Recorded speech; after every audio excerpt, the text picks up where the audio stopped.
ঋতু পরিবর্তন হচ্ছে, এটা তো অস্বীকার করার নেই, কিন্তু এখনো পর্যন্ত সেই রকম গরম পড়েনি।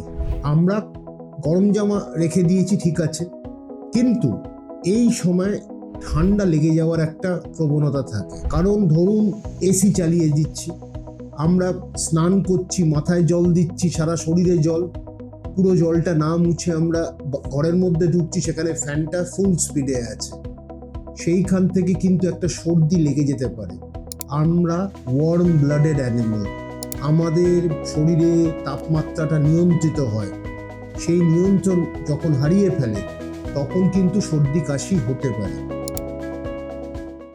নমস্কার, আমি অরিন্দম বিশ্বাস। একটা বিষয়ে জানানোর প্রয়োজন, আলোচনারও প্রয়োজন। সেটা হচ্ছে, সর্দি কাশি মানে না যে ভাইরাল হয়েছে। সর্দি কাশি হচ্ছে শরীরের একটা অতি প্রতিক্রিয়া। যে কোনো শরীরের মধ্যে কিছু ঢুকলে, ফরেন বডি বা তাপমাত্রার পরিবর্তন হলে শরীর সেটা জানান দেয়। কিন্তু এইখানে একটা বিষয় যেটা লক্ষণীয় এবং যেটা আলোচনা করা খুব প্রয়োজন। সর্দি কাশি হলে নাকে গলায় প্রদাহ হয়। প্রদাহ মানে ইনফ্লামেশন। এইখানেই আমাদের আকাশে বাতাসে ভাইরাসে ভরে আছে। তখন এই জায়গাগুলো ভাইরাসকে খুব আকৃষ্ট করে, ভাইরাস পৌঁছয়, ভাইরাস বংশবৃদ্ধি করে। তখন জ্বর হলে বোঝা যাবে একটা ভাইরাল ইনফেকশন তৈরি হয়েছে। তো সেইখানে সাবধানতার মান নেই। ভালো করে মাথা মোছা, শরীরটা মুছে, ফ্যানটা কিছুক্ষণ বন্ধ করে রাখুন। আবার এটাও হয়, আমরা এসি থেকে বেরিয়ে বাইরে যখন যাচ্ছি, আমরা ঘামছি, আমরা কিছুক্ষণ দাঁড়াবো, সঙ্গে সঙ্গে ঘাম হবে এমন পরিস্থিতি তৈরি করব না। সুতরাং সাবধানতার যেরকম মান নেই, সতর্ক যদি আমরা হতে পারি, সে বিষয়টা মাথায় রাখা ভালো। আরেকটা কথা, জল পান। অনেক সময় ধরুন এই সময় হয়তো কম আমাদের লাগছে, শরীর জানান সেভাবে দিচ্ছে না, কিন্তু তবুও জল পান করবো। কারণ জল পান না করলে না, আজকে স্কিনে বলুন ভীষণ ড্রাই হয়ে যায়। এই শুষ্ক যখন হয়ে যায় আমাদের ত্বকটা, তখন কিন্তু এক্সেমা থেকে শুরু হতে পারে, অ্যালার্জি হতে পারে, সারা শরীরে চুলকুনি হতে পারে। এটা হচ্ছে 2 নম্বর।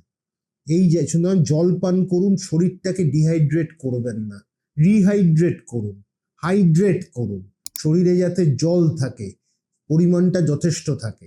অনেক সময় আমরা যেটা উপেক্ষা করি সেটা হচ্ছে দাঁত। এই যে জল পান যদি কম করি, দাঁতের মধ্যে কিন্তু বিভিন্ন জীবাণু থাকতে পারে, সেটা কিন্তু বাসা বাঁধতে পারে, সেটা বিভিন্ন সংক্রমণ করতে পারে। এই জায়গাটা আমরা ভুলে যাচ্ছি। সুতরাং জল পান করাটা খুব প্রয়োজন।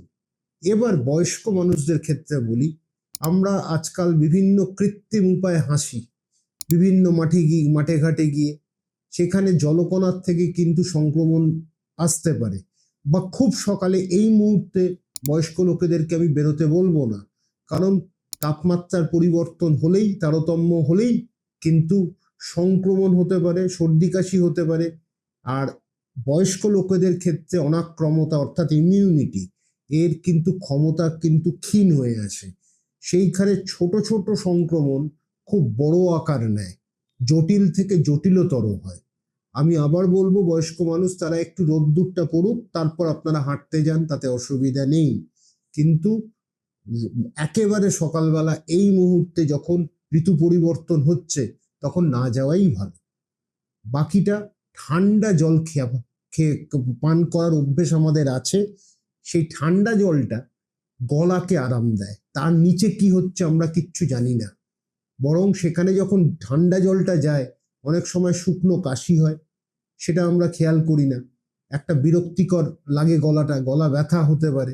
তার মধ্যে আবার যেরকম বলছি, ব্যাকটেরিয়াও ঢুকতে পারে, ভাইরাসও ঢুকতে পারে, সংক্রমণও তৈরি করতে পারে। সুতরাং ঠান্ডা জলটার থেকে বিরত থাকুন। প্লেন জল বা একেবারে না পারলে মিশিয়ে খান। আরেকটা বিষয় যেটা বলা দরকার, পিপাসা মেটাতে গিয়ে সফট ড্রিঙ্কস আমরা খাই, বিভিন্ন কোম্পানির সফট ড্রিঙ্কস খেয়ে নেয়। শরীরের মধ্যে টনিসিটি বলে একটা ব্যাপার থাকে, অসমোলালিটি বলে একটা ব্যাপার থাকে, যেটা জলের কতটা ডেনসিটি, কতটা জল থাকলে ভালো, সেটা কিন্তু মানে আমাদেরকে একটা বার্তা দেয়। এই যে আমরা কোল্ড ড্রিঙ্কসটা খাচ্ছি না, দেখবেন প্রথমে আমরা আরাম হচ্ছে, কিন্তু মনে হচ্ছে তখনও পুরোপুরি পিপাসা মেটেনি, কারণ হাইপারটোনিক। এরা যখন শরীরে ঢুকছে তখন জলটাকে টানছে, ভেসেলের মধ্যে থেকে জলটাকে টেনে নিচ্ছে বাইরে। তখন মনে হবে আরেকটা খাই। এই খেতে খেতে একটার পর দুটো খেতে গিয়ে দেখবেন পেটের ওপর একটা বিরক্তিকর ভাব, একটা পেটটা একটা হাঁসফাঁস করছে, পেটটা ফুলে রয়েছে। সেটা কিন্তু এই ঠান্ডা পানীয়গুলোর কারণে। সুতরাং ঠান্ডা পানীয় থেকে বিরত থাকুন। যে দোকানে ঠান্ডা পানীয় পাচ্ছে সে দোকানে কিন্তু ফ্রুট জুসও পাওয়া যাচ্ছে, সেখানে ফ্রুট জুস খান কিছু না পেলে।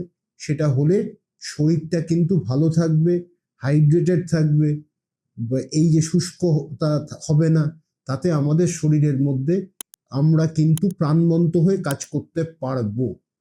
তারপর এই ঋতু পরিবর্তনের সময় এই সাবধানতাগুলো অবলম্বন করলে শরীরটা কিন্তু ঠিক থাকে।